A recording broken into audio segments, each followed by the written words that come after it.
S രാഹുലിന് ജാമ്യമില്ല എന്നതാണ് നമുക്ക് ലഭിക്കുന്ന വിവരം. രാഹുൽ മാങ്കൂട്ടത്തിന് കനത്ത തിരിച്ചടി.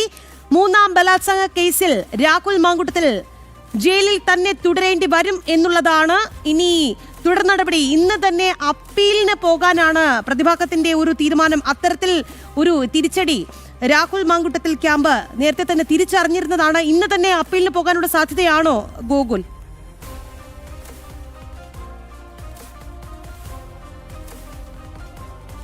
രാഖി, എന്തായാലും ഈ ഘട്ടത്തിൽ പുറത്തു വരുന്ന ഏറ്റവും പ്രധാനപ്പെട്ട വാർത്ത രാഹുൽ മാങ്കൂട്ടത്തിന് ജാമ്യം നിഷേധിച്ചിരിക്കുന്നു എന്നുള്ളത് തന്നെയാണ്. നമ്മൾ പ്രതീക്ഷിച്ചിരുന്നത് പോലെ തന്നെ പ്രോസിക്യൂഷൻ അടക്കം ആത്മവിശ്വാസം പ്രകടിപ്പിച്ചിരുന്നത് പോലെ തന്നെ ആ കാര്യങ്ങൾ സംഭവിച്ചിരിക്കുകയാണ്. രാഹുൽ മാങ്കൂട്ടത്തിൻ്റെ ജാമ്യം തിരുവല്ല 1ാം ക്ലാസ് ജുഡീഷ്യൽ മജിസ്ട്രേറ്റ് കോടതി നിഷേധിച്ചിരിക്കുകയാണ്.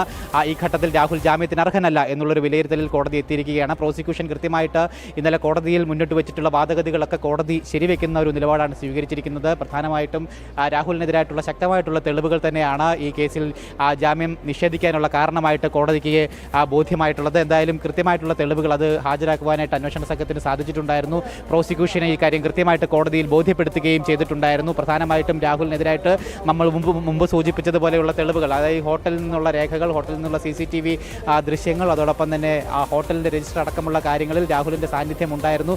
രാഹുൽ ഈ കുറ്റം കൃത്യം നടന്നു എന്ന് പറയപ്പെടുന്ന പരാതിയിൽ പറയുന്ന ആ സമയത്ത് ആ ഹോട്ടലിൽ ഉണ്ടായിരുന്നു എന്നടക്കമുള്ള തെളിവുകൾ കൃത്യമായിട്ട് അന്വേഷണ സംഘത്തിന് തെളിവുകളെല്ലാം തന്നെ സ്ട്രോങ് ആണ് എന്നുള്ളത് ഒരിക്കൽ കൂടി അടിവരയിട്ടുകൊണ്ട് കോടതി രാഹുൽ മാങ്കൂട്ടത്തിന്റെ ജാമ്യാപേക്ഷ തള്ളിയിരിക്കുന്നു. തിരുവല്ല 1ാം ക്ലാസ് ജുഡീഷ്യൽ മജിസ്ട്രേറ്റ് കോടതിയാണ് രാഹുലിന്റെ വിധി പറഞ്ഞിരിക്കുന്നത്. ഇന്നലെ ഹർജിയിൽ വാദം പൂർത്തിയായിരുന്നു.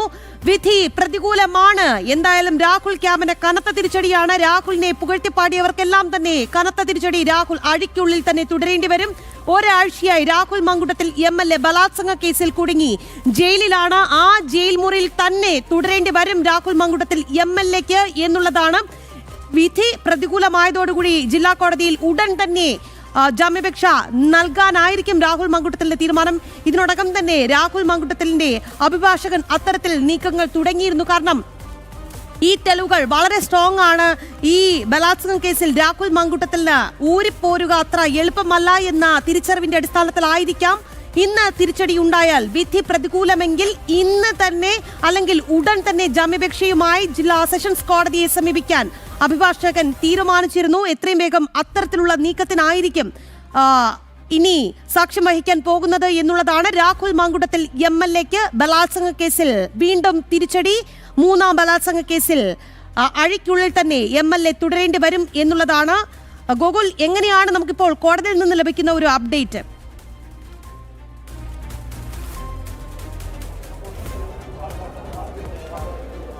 നിലവിൽ അല്പസമയത്തിനകം തന്നെ രാഹുലിൻ്റെയും അതോടൊപ്പം തന്നെ പ്രോസിക്യൂഷൻ അഭിഭാഷകർ കോടതിക്ക് പുറത്തേക്ക് ഇറങ്ങുന്നുണ്ടാവും രാഖി. അതിനുശേഷം ഇതുമായി ബന്ധപ്പെട്ട കൂടുതൽ വിശദാംശങ്ങൾ നമുക്ക് തേടാവുന്നതാണ്. എന്തായാലും ഈ കേസിൻ്റെ ആദ്യഘട്ടം മുതൽ തന്നെ ഒരു രഹസ്യ സ്വഭാവം സൂക്ഷിക്കണമെന്നുള്ളത് കോടതി നിർദ്ദേശമായിരുന്നു. രാഹുലിൻ്റെ അഭിഭാഷകരടക്കം ഇക്കാര്യം കോടതിയോട് അഭ്യർത്ഥിച്ചത് പ്രകാരം അടച്ചിട്ട കോടതി മുറിയിലായിരുന്നു കോടതി നടപടികളൊക്കെ പൂർത്തീകരിച്ചിട്ടുണ്ടായിരുന്നത്. എന്തായാലും അങ്ങനെയാണെങ്കിൽ പോലും കൃത്യമായിട്ട് രാഹുലിൻ്റെ ജാമ്യ ഹർജിയെ അന്വേഷണ സംഘം കോടതി തള്ളിയിരിക്കുകയാണ്. എന്തായാലും ഇനി മേൽക്കോടതിയെ സമീപിക്കുക എന്നുള്ളൊരു തീരുമാനത്തിലേക്കാണ് പ്രതിഭാഗം കടന്നിരിക്കുന്നത്. ഇന്ന് തന്നെ ജില്ലാ സെഷൻസ് കോടതിയിൽ ജാമ്യ ഹർജി നൽകുമെന്നുള്ളതാണ് ഈ രാഹുലിൻ്റെ അഭിഭാഷകർ അറിയിച്ചിരിക്കുന്നത്. രാഹുലിൻ്റെ അഭിഭാഷകൻ അദ്ദേഹം ശാസ്തമംഗലം അജിത് കുമാർ അദ്ദേഹം ഇന്നലെ നേരിട്ട് തന്നെ ഹാജരാക്കിക്കൊണ്ട് തിരുവല്ല കോടതിയിൽ ഹാജരായിക്കൊണ്ട് ഈ വാദപ്രതിവാദങ്ങളിൽ ഭാഗമാവുകയും ഒക്കെ തന്നെ ചെയ്തിട്ടുണ്ടായിരുന്നു. പക്ഷേ പ്രതിഭാഗത്തിൻ്റെ വാദങ്ങൾ കോടതി തള്ളിക്കളഞ്ഞിരിക്കുകയാണ്. കോടതി മുഖവിലേക്ക് എടുത്തിട്ടില്ല. രാഹുൽ ജനപ്രതിനിധിയാണ് എന്നുള്ളൊരു ഇളവ് നൽകണമെന്നുള്ള രീതിയിലുള്ള വാദങ്ങളൊക്കെ നടത്തിയിട്ടുണ്ടായിരുന്നു. എന്തായാലും ആ വാദങ്ങളൊന്നും കൃത്യമായിട്ട് കോടതിക്ക് മുൻപിൽ നിലനിൽക്കുന്നതല്ല. കാരണം രാഹുൽ ചെയ്തിട്ടുള്ള കുറ്റകൃത്യം അത്രത്തോളം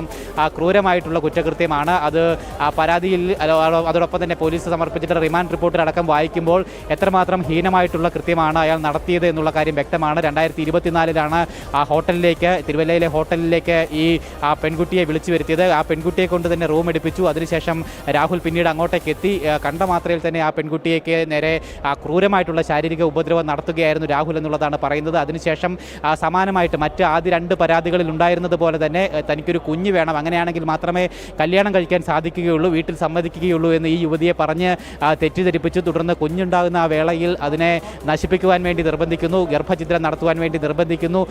അത് സമാനമായി തന്നെയായിരുന്നു മറ്റ് 2 പരാതികളിലും. ആദ്യ 2 പരാതികളിലും സമാനമായിട്ടുള്ള രീതി തന്നെയാണ് അയാൾ അവലംബിച്ചിരുന്നത്. ആദ്യഘട്ടത്തിൽ ഈ പെൺകുട്ടിയെ ഇത്തരത്തിൽ സമൂഹ മാധ്യമങ്ങളിലൂടെ പരിചയപ്പെടുക, അതിനുശേഷം ഹോട്ടൽ മുറികളിലേക്കൊക്കെ വിളിച്ചു വരുത്തുക, അതിനുശേഷം ക്രൂരമായിട്ട് ലൈംഗികമായിട്ട് ഉപദ്രവിക്കുക, തുടർന്ന് ഈ പറയുന്നത് പോലെ തന്നെ വിവാഹ വാഗ്ദാനം നൽകുക, കുഞ്ഞു വേണമെന്ന് പറയുക, തുടർന്ന് ആ ഭ്രൂണത്തെ നശിപ്പിക്കുക, അങ്ങനെയുള്ളൊരു സമാനമായിട്ടുള്ള കുറ്റകൃത്യമാണ് 3 കേസുകളിലും ഇപ്പോൾ പുറത്തു വന്നിട്ടുള്ള 3 കേസുകളിലും സംഭവിച്ചിരിക്കുന്നത്. ഈ കാര്യം കൃത്യമായിട്ട് പ്രോസിക്യൂഷൻ കോടതിയിൽ അറിയിച്ചിട്ടുണ്ട്. സമാനമായിട്ടുള്ള കുറ്റകൃത്യ രീതിയാണ്, ഇതാണ് മോഡസ് ഓപ്പറാൻഡിയാണ് അയാൾ എല്ലാ കേസുകളിലും പിന്തുടർന്ന് വന്നിരുന്നത്. അതുകൊണ്ട് തന്നെ ഇത് ഒരു ചെറിയ കുറ്റമല്ല, ക്രൂരമായിട്ടുള്ള കുറ്റകൃത്യം തന്നെയാണ്. ഈ ഘട്ടത്തിൽ ജാമ്യം നിഷേധിക്കുക തന്നെയാണ് അനിവാര്യമെന്നുള്ള കാര്യം കൃത്യമായിട്ട് പ്രോസിക്യൂഷൻ കോടതിയെ അറിയിക്കുകയും ഒക്കെ തന്നെ ചെയ്തിട്ടുണ്ടായിരുന്നു. എന്തായാലും ആ കാര്യങ്ങളൊക്കെ കൃത്യമായിട്ട് കോടതിക്ക് ബോധ്യമായി. അതിൻ്റെ അടിസ്ഥാനത്തിൽ തന്നെയാണ് കോടതി ഇപ്പോൾ ജാമ്യം നിഷേധിച്ചിരിക്കുന്നത്. എന്തായാലും ഇനി സെഷൻസ് കോടതിയിലേക്ക് പോയാലും ഇതേ വാദഗതികളൊക്കെ തന്നെയായിരിക്കും പ്രോസിക്യൂഷനും ഒപ്പം പ്രതിഭാഗവും മുന്നോട്ട് വയ്ക്കാനായിട്ട് സാധ്യതയുള്ളത്. പ്രതിഭാഗത്തിന് കൂടുതൽ വാദങ്ങൾ നിരത്തി ഈ പ്രോസിക്യൂഷനെ പ്രതിരോധിക്കാൻ വേണ്ടി സാധിക്കില്ല. കാരണം കൃത്യമായിട്ട് തെളിവുകളൊക്കെ ഈ പ്രതിഭാഗത്തിന് എതിര് തന്നെയാണ്, രാഹുലിന് എതിരായിട്ടുള്ളത് തന്നെയാണ്. പരമാവധി തെളിവ് ശേഖരണം നടത്തിയതിന് ശേഷം തന്നെയാണ് അന്വേഷണ സംഘം പ്രതിയെ അറസ്റ്റ് ചെയ്യുന്ന നടപടി ഉണ്ടായത്. കാരണം ആദ്യ 2 കേസുകളിൽ പ്രതിയിലേക്ക് ഈ പരാതി വന്ന സാഹചര്യത്തിൽ അറസ്റ്റ് ഉണ്ടാകുമെന്നുള്ള വാർത്ത പുറത്തു വന്നപ്പോൾ തന്നെ രാഹുൽ നാട് വിട്ടിരുന്നു. രാഹുലിനെ തേടി അന്വേഷണ സംഘം പല ഭാഗങ്ങളിൽ പോയെങ്കിലും രാഹുലിനെ കണ്ടെത്തുവാനായിട്ട് സാധിച്ചിരുന്നില്ല. പിന്നീട് കോടതിയുടെ ആ ഒരു ഇളവിനെ തുടർന്ന് രാഹുൽ വീണ്ടും പൊതുസമൂഹത്തിലേക്ക് ഇറങ്ങുകയും ജനങ്ങളെയും പൊതുസമൂഹത്തെയും പോലീസിനെയും ഒക്കെ കബളിപ്പിച്ചു എന്നുള്ളൊരു ഒരു മനസ്ഥിതിയിൽ വീണ്ടും പൊതുസമൂഹത്തിൽ ഇറങ്ങി നടക്കുകയും പ്രതികരണങ്ങൾ നടത്തുകയും ഒക്കെ തന്നെ ചെയ്തിട്ടുണ്ടായിരുന്നു. അതിനുശേഷമാണ് 3ാമതൊരു പരാതി കൂടി അന്വേഷണ സംഘത്തിന് ക്രൈംബ്രാഞ്ചിന് കൃത്യമായിട്ട് കിട്ടുന്നത്. തുടർന്ന് അതീവ രഹസ്യമായി തന്നെ ആ കേസിൽ ആദ്യഘട്ട നടപടികൾ, FIR ഇടുന്നത് അടക്കമുള്ള നടപടികൾ അതീവ രഹസ്യമായി തന്നെ പൂർത്തീകരിച്ചു. തുടർന്ന് യുവതിയുടെ മൊഴിയടക്കം രേഖപ്പെടുത്തി പരമാവധി തെളിവുകൾ കൂടി ശേഖരിച്ചതിന് ശേഷമാണ് പാലക്കാട് ആ ഹോട്ടൽ മുറിയിൽ നിന്ന് രാഹുലിനെ അർദ്ധരാത്രിയിൽ അന്വേഷണ സംഘം അറസ്റ്റ് ചെയ്തത്. തുടർന്ന് പിറ്റേ ദിവസം രാവിലെ പുലർച്ചെ പത്തനംതിട്ട AR ക്യാമ്പിൽ എത്തിച്ച് വിശദമായിട്ടുള്ള ചോദ്യം ചെയ്യൽ നടപടി നടത്തി. പക്ഷേ രാഹുൽ പല ചോദ്യങ്ങൾക്ക് മറുപടി പറഞ്ഞില്ല, നിശബ്ദത മാത്രമായിരുന്നു മറുപടിയായിട്ടുണ്ടായിരുന്നത്. അതിനുശേഷം രാഹുലിനെ അറസ്റ്റ് അല്ലെങ്കിൽ കോടതിയിൽ ഹാജരാക്കി റിമാൻഡിലേക്ക് വിട്ടു. 2 ദിവസങ്ങൾക്ക് ശേഷം രാഹുലിനെ വീണ്ടും അന്വേഷണ സംഘം കസ്റ്റഡിയിൽ വാങ്ങി വിശദമായിട്ട് തുടർ ചോദ്യം ചെയ്യലുകൾ നടത്തി. രാഹുലുമായിട്ട് തെളിവെടുപ്പ് അടക്കം നടത്തി. രാഹുലിൻ്റെ അടൂരിലുള്ള ആ വീട്ടിലടക്കം കൊണ്ടുപോയിട്ട് വിശദമായിട്ടുള്ള തെളിവെടുപ്പ് നടപടികൾ അന്വേഷണ സംഘം പൂർത്തീകരിച്ചു. 3 ദിവസത്തെ കസ്റ്റഡി കാലാവധിയിൽ പരമാവധി തെളിവുകൾ ശേഖരിക്കുവാനായിട്ട് അന്വേഷണ സംഘത്തിന് സാധിച്ചു. ആ സമയത്താണ് തിരുവല്ലയിലെ ഹോട്ടലിലടക്കം പരിശോധന നടത്തുകയും ഈ CCTV ദൃശ്യങ്ങളടക്കം അന്വേഷണ സംഘത്തിന് ലഭിക്കുകയും ഒക്കെ തന്നെ ചെയ്തത്. അതിനുശേഷം വീണ്ടും തുടർ കസ്റ്റഡി ആവശ്യമില്ല എന്നുള്ള രീതിയിൽ അന്വേഷണ സംഘം രാഹുലിനെ വീണ്ടും കോടതിയിൽ ഹാജരാക്കി.